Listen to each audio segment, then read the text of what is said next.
One royal who didn't wear his velvet robes, his mantle, or his plumed hat was at least Prince, not in public. At least not in public. Yes, this is Prince Andrew we're talking about. I mean, this is the highest chivalric order. Prince Andrew has not appeared in public. He doesn't take part in this public walk down to the chapel. He doesn't take part in the ceremony, but he takes part in the lunch and the investitures before.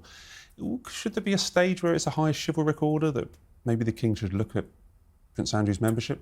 That's a good question. I don't know what, if any, system there would be to remove him from it. But look, I think what we've seen from the King, particularly at Christmas and a couple of other events in recent years, is that, you know, he has kept the Duke of York as very much as part of the family. You know, he's there for the family events, and I think, you know, if he's taking part in things behind closed doors, it doesn't particularly bother me. I don't know how other people feel about it, but sometimes we have to remember this is a family. This is a family. It's brothers, this and is his cousin, brother, and you know, he's punished him. Yes, in quite in so many ways, stripped him, taken away all his you know, his roles and his patronages, and he can never be a working royal. Probably end up getting kicked out of Royal Lodge. So exactly. So at what point do you say that's enough? Yeah. I think maybe here. But I'm glad that he's not there, because I think that would be. I don't think it would be a good look. No. Absolutely not. No. What else? This week we have even more pomp and ceremony. We've got Royal Ascot. Yes. Have you got your feathered hat out? I've got my top hat and tails. Yep. One of the key things about it is that the King is going to be there almost every day. We were worried that when the late Queen passed, because she used to go quite regularly, that it might become less of a Royal Ascot. But why do you think the King, the Queen, Prince William, all these rules, why are they maintaining the royal links to horse racing, and what are you looking forward to at Ascot? Well, I think that while we were told all along the King wasn't that interested, you know, perhaps he is a lot more fond of the horses than we'd been led to believe. Don't forget, he played polo for many years. He was involved in various hunts. He's always been a horseman, so there is that natural affinity. But he's also inherited some incredible studs and... He might win some money. And horses, I mean, yeah, you only had to look at that win they had at Ascot last year, I think it was at Desert Hero, to see how emotional that was for him. And it wasn't just because they'd won. They'd won with one of the late Queen's horses, and this was really about him taking the mantle on and continuing her legacy. So it's great. It means so much for the industry, because really without royal patronages and without royal attendance, it wouldn't have quite the cachet that it does. So I'm looking forward to seeing them arriving. It's always fun to see the carriage procession, them going around the parade ring, and then the photographs of them in the royal box. You know, if they do get a winner, are always good fun, good value. That's really interesting, because I saw them, I imagined them at Ascot.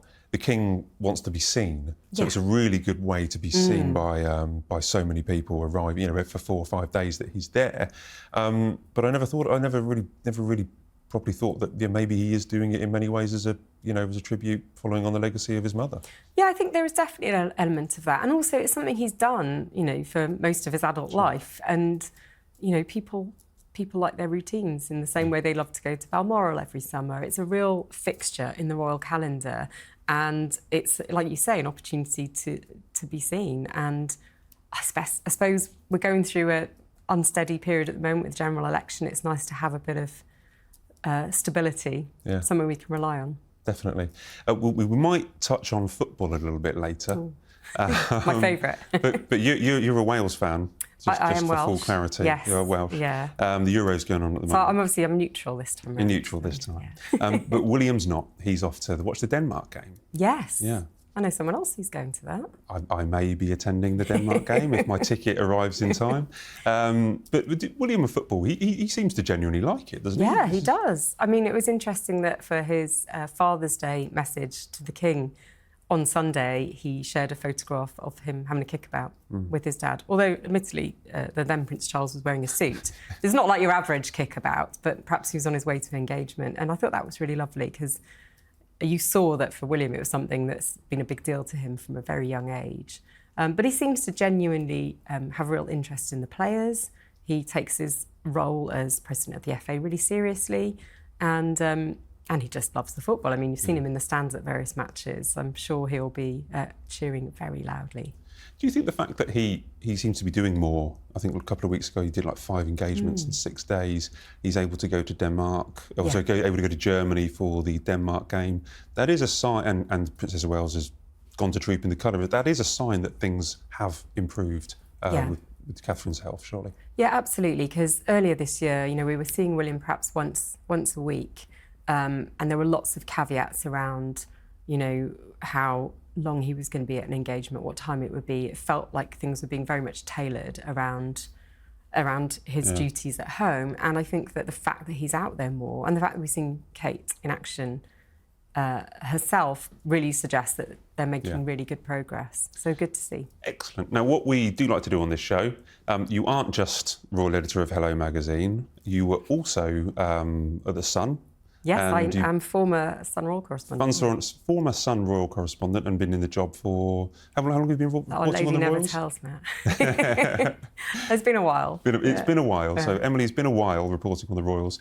I was wondering if you could talk to us about any of your favourite memories, maybe on tours or anything like that people would like to hear. That's a really good... actually, one of my favourite tours while I was at The Sun was with Prince Harry to New Zealand. So this would have been in about 2015, and it was actually a really fun trip. There weren't many of us on it.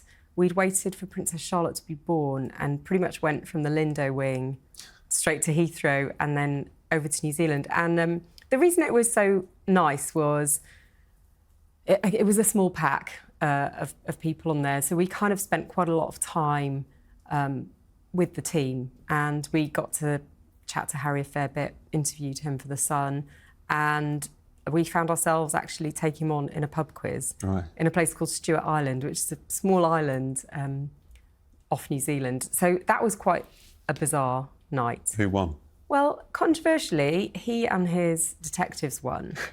I think that it may have been rigged in his favour.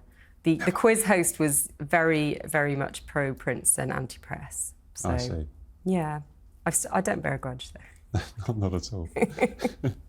Excellent. But there's been other royals, I would assume, that you've been away, nice places. Yeah, yes, I've done quite a lot of trips. I mean, one that stands out for me, again, just going back to trooping the other day, was Canada with the Waleses, and the first time I think Charlotte had been on tour, so she was just a baby in arms, a toddler, and there were a couple of really good moments in that, like Prince George refusing to high-five Justin Trudeau when they got off the plane. I mean, he was very little at the time, to be fair.